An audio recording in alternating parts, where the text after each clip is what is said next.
Hi, I'm Tom from the Simoniz Garage. Today we're going to show you how to perform a super interior clean. Now, super interior clean is a meticulous cleaning of all of the interior hard surfaces. Okay, that includes the vinyl, the hard plastic, even the glass, the headliner, things like that. Now, this is not, when the process is sold by itself, does not include actually shampooing the upholstery or the carpets. Now, there's some things to keep in mind before we even start. Some rules. Number one, in the vacuuming process and even in the cleaning process, we never reach our hand under a seat without looking. Okay? Number two, I recommend wearing gloves. If the car is really loaded with debris, eyewear to make sure that nothing's really blowing and potentially getting in your eye. Number three, when we dress, you want to really be sure never to dress side steps, dress the pedals or the steering wheel. All right? So, if the customer comes in, first thing we do is take out any belongings. Okay? So, Will and Nico here are going to actually help me out and perform the services while I explain to you. One thing to keep in mind is in a belongings bag or a Ziploc bag or just even a paper cup, change. We're going to be cleaning the ashtray or the cup holders and even, in most cars you're going to find just loose change. We want to make sure we can give those back to the customer. Now, in an express, you're actually, most likely you have a customer waiting there. That's good because if you find, let's say, money or earrings, things like that, you can alert the customer immediately, because the one thing you never want to do is vacuum any of those things or potentially misplace them. That's why belongings bags, things like that, are very important to have everything in. So, now,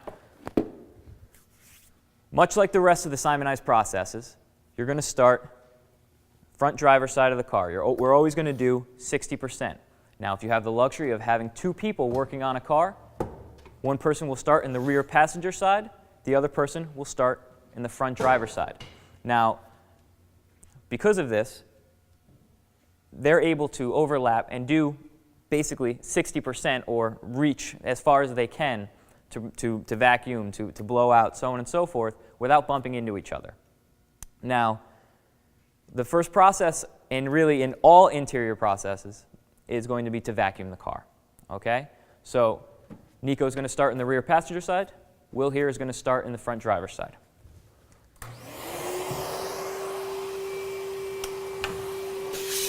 Now, it's important to expose the most amount of carpeted areas as you work. So, the front driver's side, Will here is going to vacuum. He's going to remove the mat. He's going to pull that seat as far back as possible so that he can expose the most amount of carpeted area. Okay? Then, when he's done, he's actually going to push it forward and expose the most amount of carpeted area back here. As you can see, Nico, on the other side, is actually, because this is a minivan, is flipping up, has the ability to flip up the seats to expose the most amount of carpeted area on the rear passenger side. Now, when working in tandem, the person that finishes first would usually go to the rear cargo area if it's an SUV or a minivan or something like that. Now, if it's a sedan, it's really going to be up to each of you to decide whether or not trunks are going to be included. For the most part, we would say to do so if they were in fact empty and the customer alerted you to do so. So the next step is going to be with compressed air. What's going to happen is they're going to take about 80 to 90 pounds of pressure here and blow out any of the things that have collected in some of those areas you couldn't reach with the vacuum. So if something, let's say, is underneath the seat here, Will is going to start in the front driver's side. He's going to push everything back to the floor of the rear driver's side, excuse me. So he's able to basically move all the things that they couldn't reach with the vacuum. And then if he does, in fact, expose a lot of debris, he can then re-vac after that as a third step. Now, the thing to remember about these are you have a lot of pressure, okay? So with things like vents and electronics, you really want to keep it back, or even potentially use your hand at a distance to deflect the air. You know, one thing you don't want to do is get right up on like a vent, because some of the older ones especially can get brittle and actually just break right there. Okay? So they're going to quickly run through the same process: front driver's side, rear passenger side, all the nooks and crannies, basically blowing debris to get it to an area where it can be re-vacuumed up.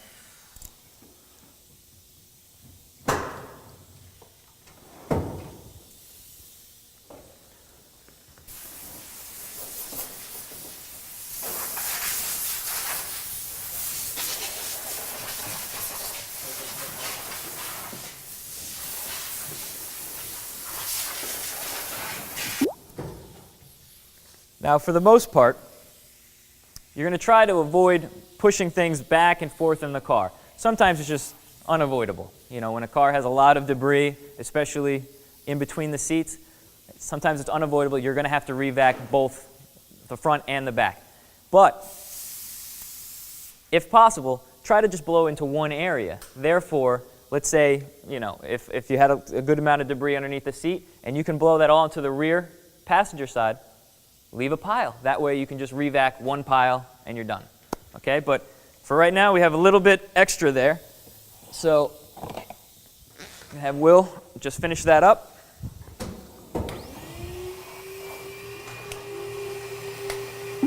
Now the next step is going to be pre-treating some of the problem areas and ultimately cleaning all of the hard surfaces such as the vinyl and plastic. Now, when we say pre-treat, what that means is we're going to choose a product. We want it to be properly diluted, number one. Then, also, we want to make sure we take care of really the problem areas like cup holders, things like that, before we worry about the larger surfaces. So, what Will's going to do, and Nico as well, are going to use detail brushes, as well as a product. Now, there's a couple different products you can use. Really, there's a few different products you can use. These are two different types of products. All right, this is a multi-surface cleaner, safe on glass. This is really going to be a glass cleaner as well. And then there's an all-purpose cleaner degreaser. Now, for the most part, you're going to use an all-purpose cleaner degreaser because the cleaner degreaser is going to remove things like the oils from you know, your body oils that'll get on, you know, armrests and things like that. Whereas a glass and multi-surface wouldn't. But the thing to remember is that this is a solvent cleaner. So you have to avoid things like clear plastic, which gauge clusters are. So what we want to do is avoid spraying any of the cleaner degreaser or any solvent-based cleaner onto a surface that potentially could get onto a gauge cluster or even into an electronic. So we try to spray outside of the car as much as possible. Now, he's going to use detail brushes, all right, to start off with getting into some of these, the cracks and crevices, the vents, so on and so forth. Also, he's going to use different detail brushes to get into, you know, areas such as the speakers, some of the holes if they get caked up, as I'm sure you've all seen somebody get out of a car and they use their foot, it gets caked with mud, things like that. You can actually use detail brushes to break those up, okay? Just spray a little bit of cleaner there onto the product, and you can actually just kind of smash it in there, and it'll actually loosen that up. Now, you just want to avoid using too much to harm the speaker. Now, for the most part, unless there's a stain that you have to focus on, like on an armrest, for instance, which you can use the toothbrush to actually do a little extra scrubbing, or a dual-purpose toothbrush, which has a stiffer bristle and a softer bristle. Those can also be used for those purposes. This is a parts brush, really good for getting in between seats, places like that. It's a stiff bristle. You know, it's really going to be a big fan of that, I'm sure. And more importantly, the one that you're going to use probably the most is a vent and dash brush. This is what's going to get into all the cracks and crevices, especially the vents, to clean them and remove any debris that might be on there. Now, once you're starting on, Will's going to start on the front driver's side. He's not going to go and pre-treat here and then go into the back and pre-treat and then come back to do, all these large surfaces. He's actually going to pre-treat, take care of the cup holders, so on and so forth. In some cases, if the cup holders can be removed, it's actually nice to be able to clean them in a shop sink or even in a bucket of soapy water. If they can't be removed, just spraying a little product in there, let it sit for a short period of time, agitate, and then wipe. So what he's going to do is he's going to take the detail brushes, do this area, then he's going to take a terry towel, spray the terry towel outside of the vehicle. Then he's going to wipe and clean the rest of the areas, the larger areas, larger surfaces. Now, why does he spray the towel outside of the car rather than just spraying the body panels? Well, if you spray a solvent and it's real hot out, you spray a solvent and it just drips, you actually have the ability of that solvent, that cleaner, drying on you, and it can actually fade. It can discolor some of the plastic. And you can avoid that simply by spraying a towel outside of the vehicle rather than spraying the surfaces. So, and that also keeps overspray and things like that from hitting the gauge cluster. So, that being said, these guys are going to get started.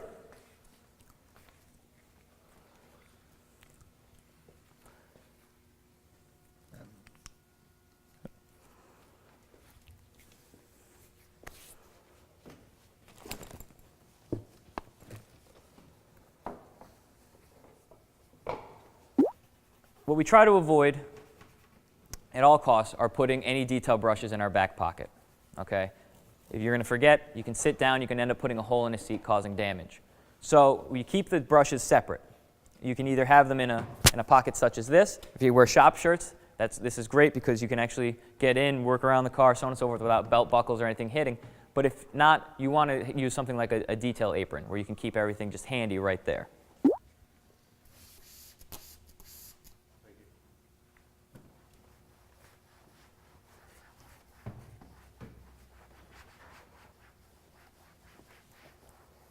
I can't stress enough, it is really important to dilute the products correctly.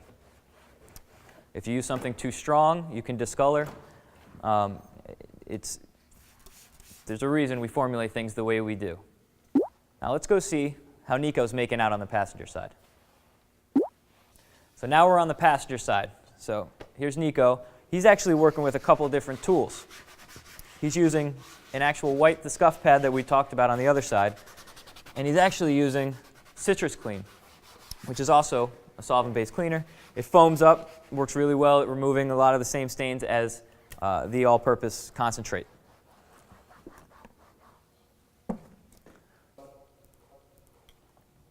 One thing to keep in mind, we're working with a minivan here. All right, we have to get all these different surfaces done and all of them cleaned. Minivans have a lot of cup holders and quite a bit of surface area as far as these hard surfaces are concerned. But the hardest thing about a minivan is the doors. The doors are sliding. You actually can't reach them normally. So what Nico's going to do is actually flip up the seat. This car actually folds into the floor, which is perfect. And what he's going to do is fold that in, and then he's going to take a paper floor mat, okay? He's going to put that in. He's going to stand on that, close the door, and work on the door from inside the vehicle.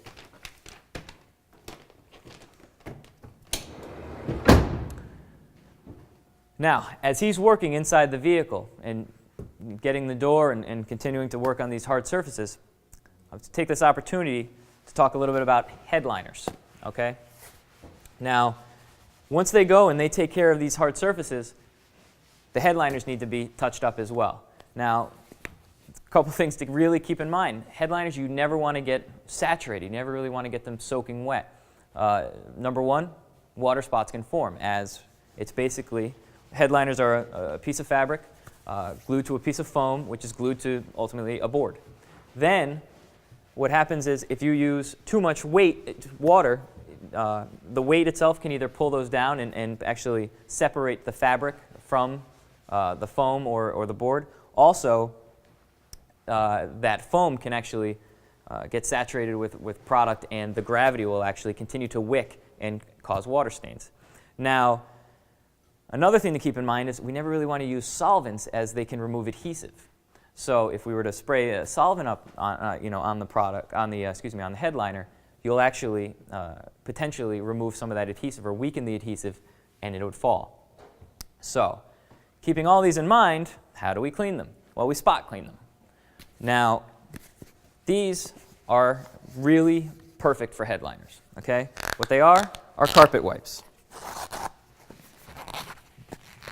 All right, so they clean, they get stains out, such as ink and wine and things like that, but mainly for carpets. But they're perfect for headliners because they're not saturated. All right, they're just lightly moist. So you can actually take these, and once Nico's done, I'm going to have him open up the door to demonstrate. You can actually take these and spot clean any areas onto the headliner, and it'll just get it lightly damp. You remove the stains, and you just let it dry. It's all set. Nico, you mind just touching up a little headliner spot here?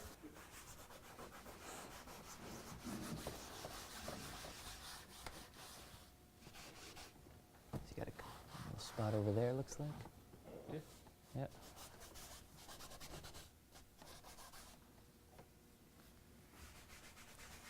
There you go. Now, thanks.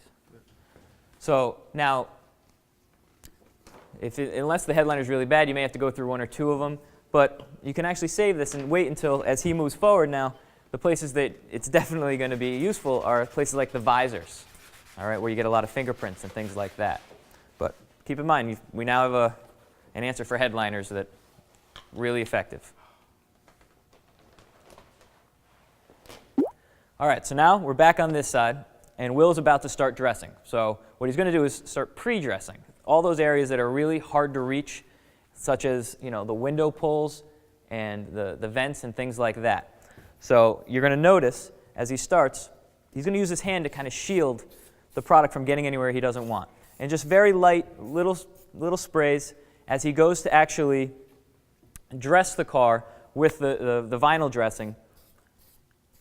He's going to blend everything together. It's going to all look evenly applied. All right. Now, one thing I like to use, this is just a ready-to-use vinyl leather dressing. We do have, a couple different kinds. We have a concentrate, so on and so forth, number 2. But I like to squirt it on. You can spray it onto the applicator if you so choose. Once again, spray outside of the vehicle. Now, I also like using a square wax applicator. The reason I do is I can actually mold my hand around it, and I can therefore use it as a buffer from things such as the glass, okay?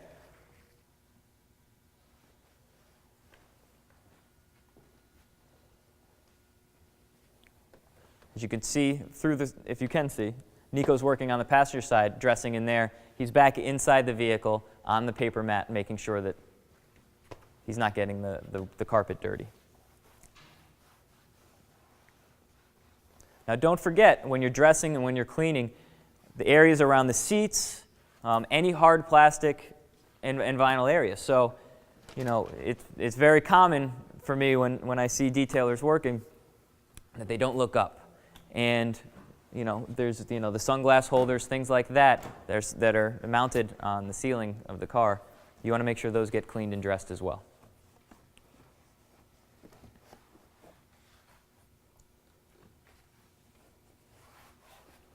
Now, one thing that you're going to see is if you just apply it, what happens is it's going to leave that kind of greasy residue. So what Will's doing is taking either a secondary towel, or if you haven't used too much, you can use the other side of the wax applicator to buff it down. Now, what this does is it makes it a nice even kind of shine, a sheen, so to speak. But what it's not doing is leaving a greasy residue. This is really important also on the dashboard, okay? Because on sunny days, that reflection is actually going to be a driving hazard, a safety hazard.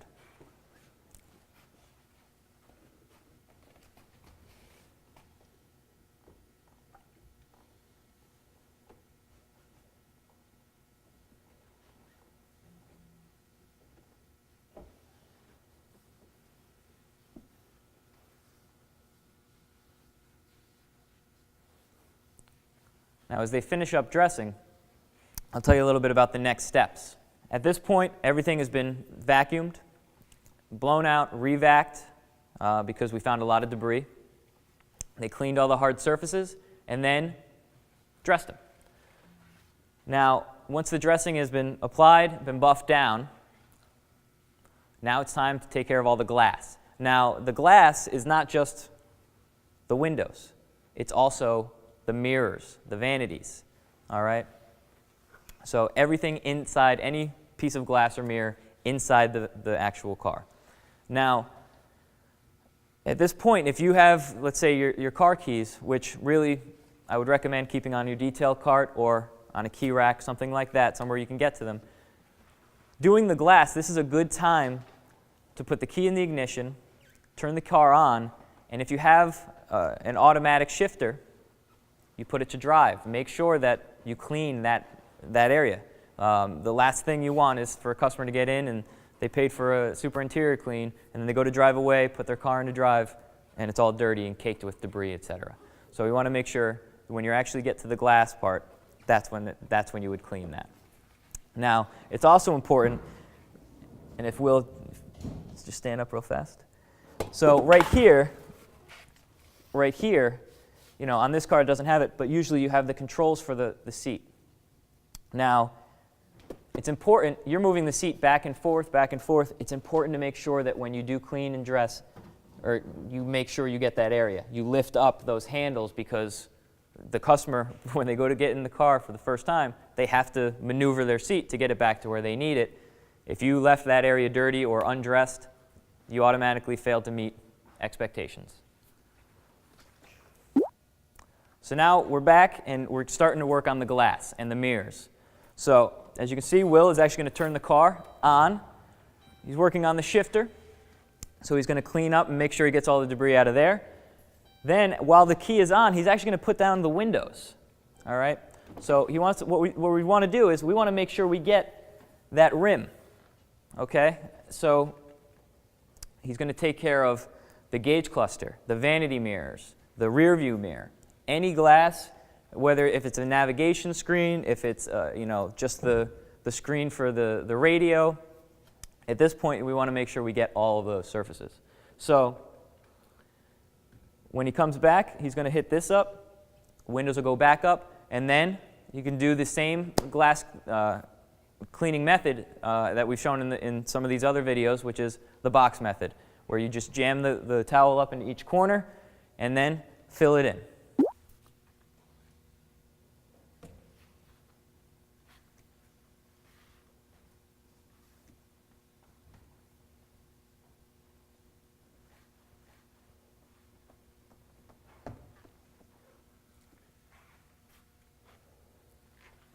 So you notice he sprayed the product, moved it around, made sure the whole product had it, or the whole window, was hit. Then flip the product, or flip the towel to a dry side, buff that product in to clarity.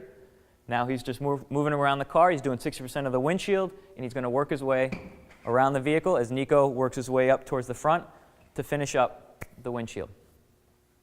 And that's it. That's a super interior clean.